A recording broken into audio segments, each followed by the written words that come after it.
Hi, Arthur. Thank you so much for coming for this interview. My pleasure. Could you take me on your career journey? Well, yep, let's see, how much time do you have now? So basically, I started off interested in the communications field. The rival high school that I was at, I'm a North Hunterdon graduate, proud North Hunterdon graduate. The rival high school had a student-run radio station, and actually my dad had like a show as a volunteer back in the 70s, and then in the early 80s I had a show because of my interest in music. I have a massive music collection. So by college, I wanted to study communications, Hmm. and initially I wanted to do radio, but by the end of high school I had done a year on the high school newspaper. So I was approaching that, but then my father insisted I get a real degree. So I was an accounting major for one semester before, Wow. like, when I realized what the hell I'm expected to take, I shifted over to business administration. Um, and then interestingly, I switched my minor from communications to computer applications, Hmm. systems. Not science though. I'm no programmer. So, you know, so it was interesting. The Right. 4-year college was probably helped me on my career path.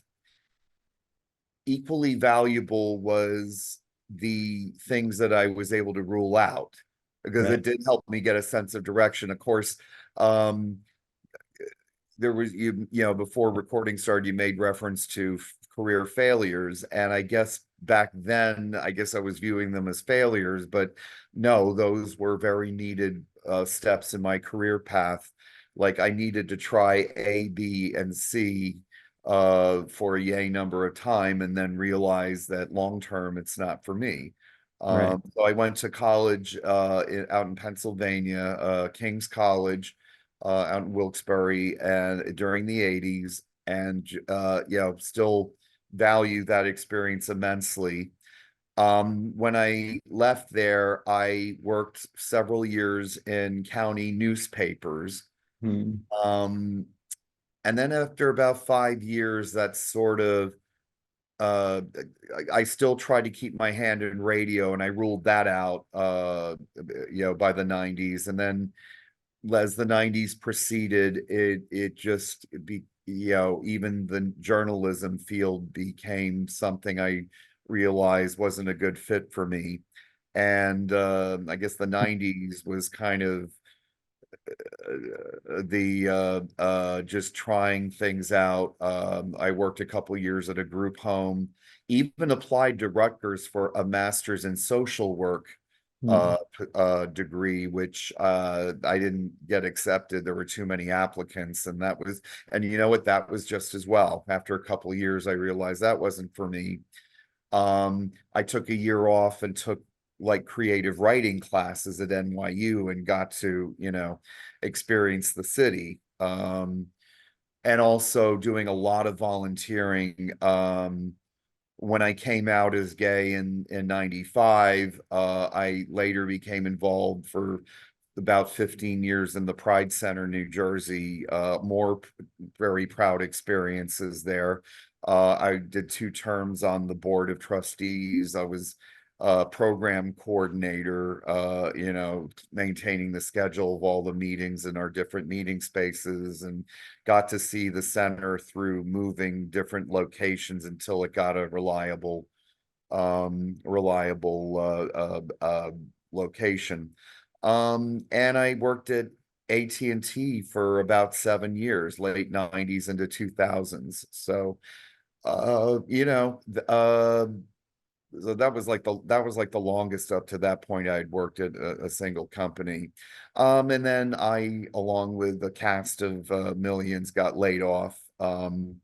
However, during those years, one of my favorite bosses, and also friends that I met at the Pride Center, who ran like a strategy board games, who I'm Hmm. friends with to this day. In fact, I was we have our games groups at people's homes. So I just went just last Saturday. A couple of them were either currently or had been librarians in past lives.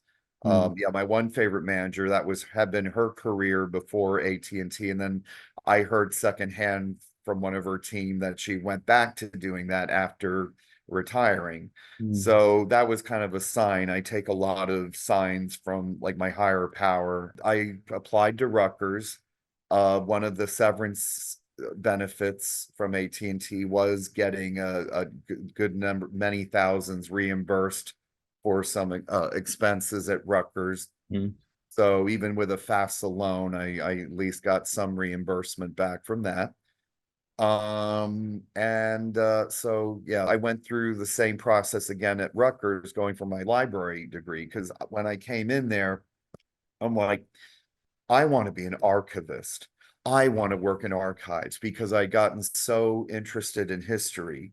mm, So the history, and I thought that I could should put aside my proficiency with technology and the internet and really work with old documents, and I'd love to do that. Um, so I took the classes, I took the and those were all fascinating. I was like, well, I'll keep my mind open about specializing in those areas. I felt a little almost again, I think you had asked about what successes and failures, and I think the failures were more what I viewed as failures at the time, but were really needed learning experiences.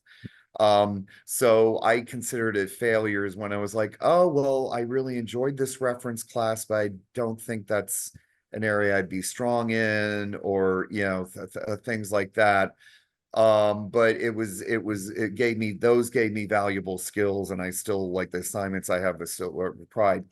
I have to, so I started in 2005, January. I kind of went from calendar year to calendar year.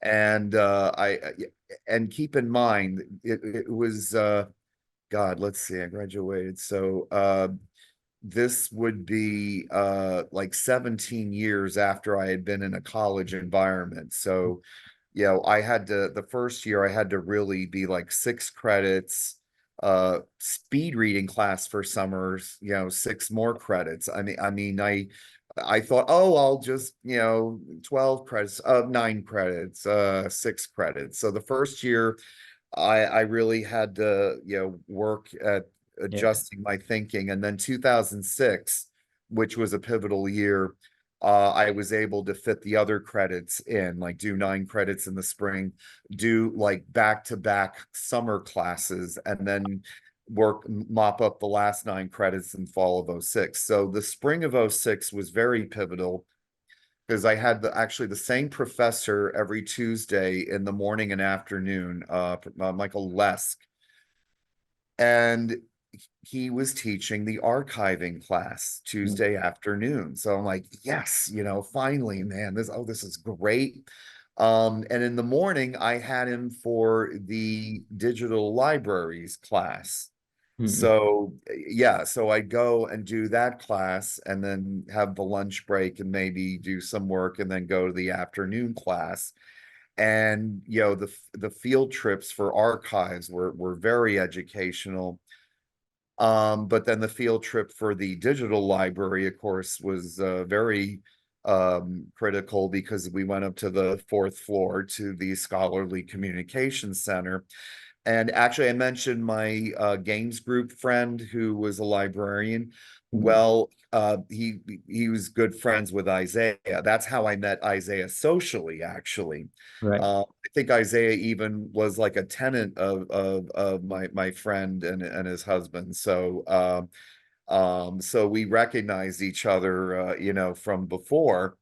And that's when Dr. Lesk and Isaiah said, oh, they have these 2 positions that they were offering where you could get some pay Mm, and work on the New Jersey Digital Highway. And by that point in the semester, I had completely shifted from Well, because the archives class was very valuable because I found out like all the additional study you had to do, the cost of getting all these certifications, and it was like, well, as much as I want to be in the history and the mechanics of it was not something I felt like I had the temperament for.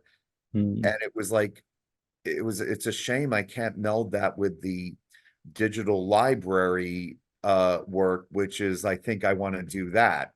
Um, but then this job scanning these images and doing the metadata, basically documenting the history yeah, of these items, was like, oh my God, it's the best of both worlds. yeah. And then the other critical, so I told you I was taking 9 credits. So those 6 credits were with Dr. Les. Then the other one, which was a success, but there was a bit of a failure in it, as that was the one term paper I had to redo because I completely misunderstood. But you Mm, know what? I'm very appreciative of Sherry Vellucci taught the cataloging class. And that was mm, the other class I was taking that semester. And after I handed in the redone final paper, which was ended up, worked out perfectly. I outside her office, I had like this thing from above, like, you're going to be working in cataloging. Because mm, I didn't think I was interested in it, but when I came to Clarence Dillon Public Library in Bedminster, that ended up being my core job when I was part-time. And then from there, as I got full-time, all the rest came in, including, me getting the tour of this history room that I'm in, right. and getting all these photograph collections. And when I circled back, oh God, with Isaiah and Rhonda Marker and Linda Langshe, that's right. They were launching their initiative to bring in, because when I worked in the New Jersey Digital Highway first, when I was still at Rutgers, it was still kind of an in-house project. Like they were, all these academic groups were, and or partner libraries they were working special Rutgers projects with, got to participate and get their create their digital libraries and have them, on board. So by the time I had been here about 3 years, 2 years, or yeah, 2 or 3 years, they were starting to open up the New Jersey Digital Highway to other libraries. Mm, And so it was like, it was perfect. And I just went in for, for a tutorial, on the new features of the workflow management system that I had in my last semester, got in 3 credits for. I was able to drop one of my 3 classes in the fall of 2006, and basically just my third course was going in, getting my pay, doing the images for the scanning and the metadata for the images. And they were doing a maps project mm, using the workflow management system. And then at the end of the fall, write up a 5-page report, basically giving a review, like, oh, here's how, the workflow management system, WMS, works great.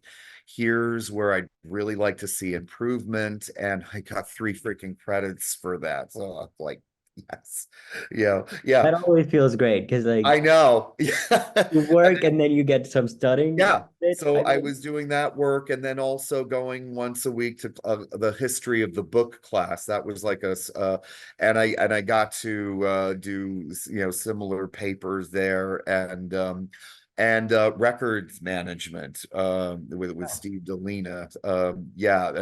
Yeah. So a lot of great professors I still recall fondly. I saw Marie Radford is getting an award. I'm very, very happy with everybody. yeah, Taught really well, and the great part about that is I got to like open my mind and really grasp like theoretical and philosophical things combined with I'm a Libra, appropriately enough. So I Yeah, also got to have some good meaty skills to, earn a living. yeah, And so I guess that's kind of, my career track. right. And kind So of you, just open to yeah, I love working with what I do, but mm, I kind of like, oh, well, here's another little area coming my way that I can kind of also learn and, you know, I get that. So you did just mention about skills. Could yeah. you specify the skills that you develop that bring in value to your work? Yeah, now, You no, did God, say cataloging was a big one. oh, yeah, yes, and organizing digitally, at home and in my office, I'm like, Yes.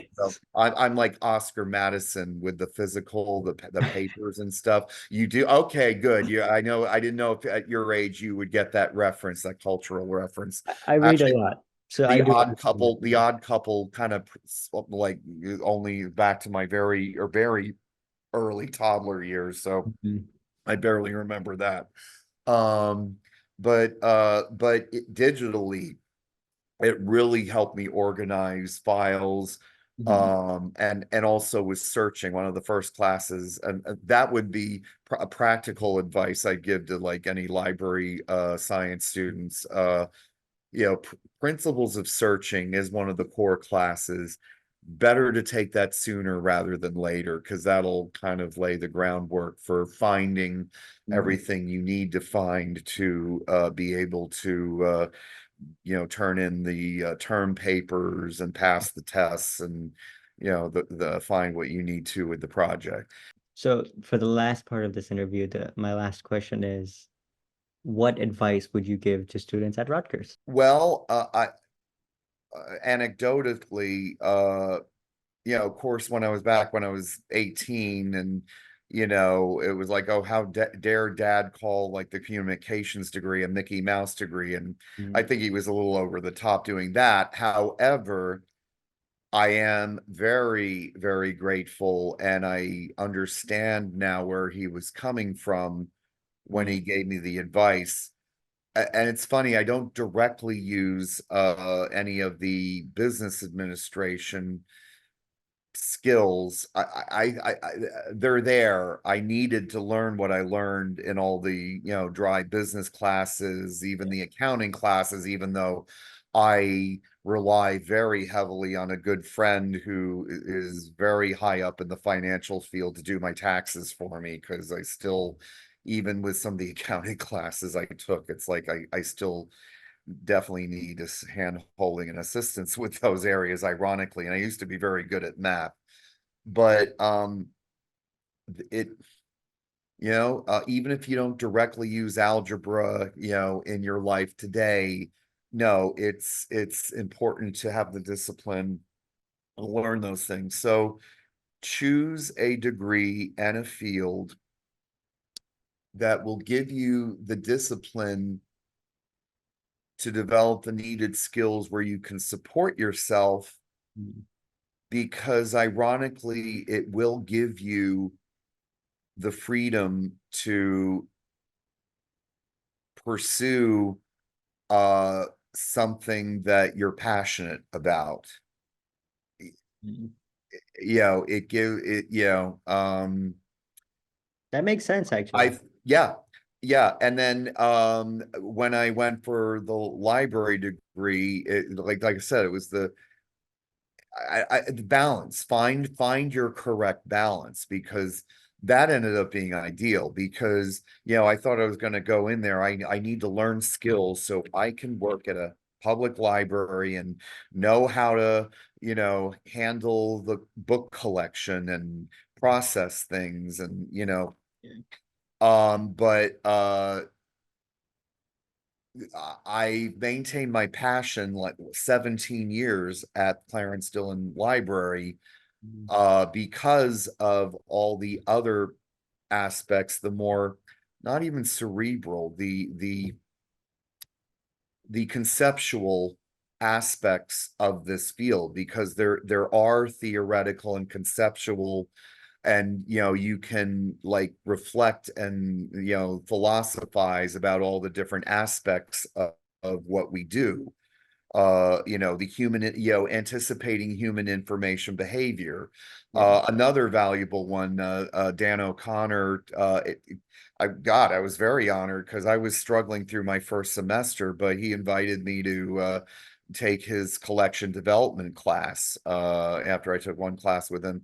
And that was very valuable because yes, it was about, oh, here's the different sources you can search to decide on what your collection in your library and your institution will be. But there was also a lot of, okay, like let's analyze human motivations Yeah. about why they would seek, your collection, what type of materials they would search in your collection, and that would also inform you making the purchasing or acquisition decisions. So it just,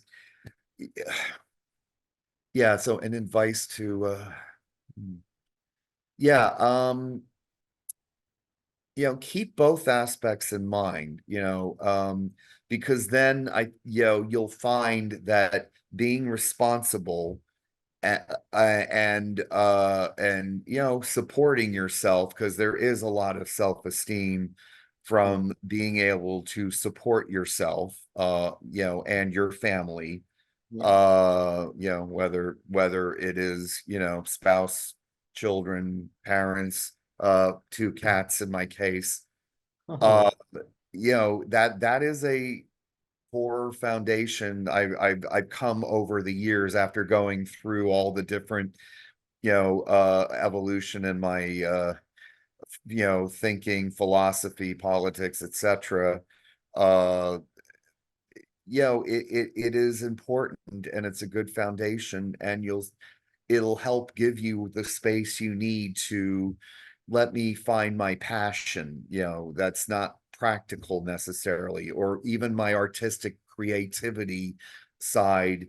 um they can go hand in hand, they're not mutually exclusive. So I guess I didn't, I guess it wasn't a career, it wasn't too specific as a career, but those, if and at a certain age, I don't know if students can grasp it, but just trust some of us with who have some experience.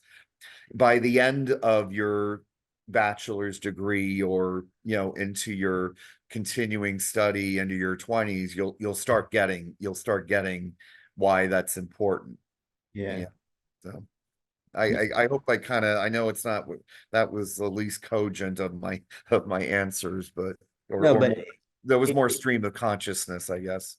it did summarize how the importance of the like doing what your heart wants, and doing Yeah. what's necessary to function in the system that we live in. So Yeah, yeah, no, you can, like I said, and I guess too, you know what, I don't know if I'm kind of showing my hand a little bit, but you could tell me. you can, yeah, no, yeah, one thing my dad taught me, and it's I kind of always valued, but now it's I think I've gotten enough my experience to understand the importance of individuality, Mm, being true to yourself as an individual, and because you do get your self-esteem from that, and everything I've done professionally, socially, or activities that were sort of advocacy professional, um really helped me figure out who I am as an individual, yeah, as a man in my case. And the I the identity yeah, is a factor, but cannot be the overriding determiner for who you are when it comes down to who you are as an individual. it's not going to always align with the prevailing winds of, what identities are supposed to believe, act, how they're supposed to act. So just, just kind of try to keep that balance in mind, and you'll be able to adapt to whatever happens.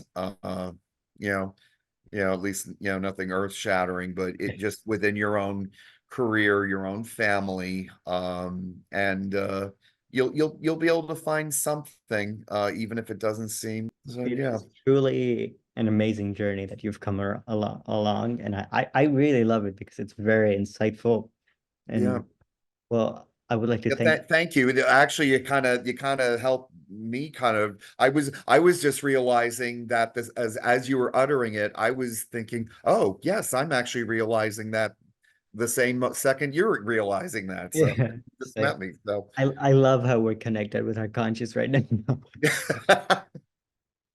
So, well, I would like to thank you so much for this yeah, interview. thank you. Thank you. Thank you so much for your time. All right.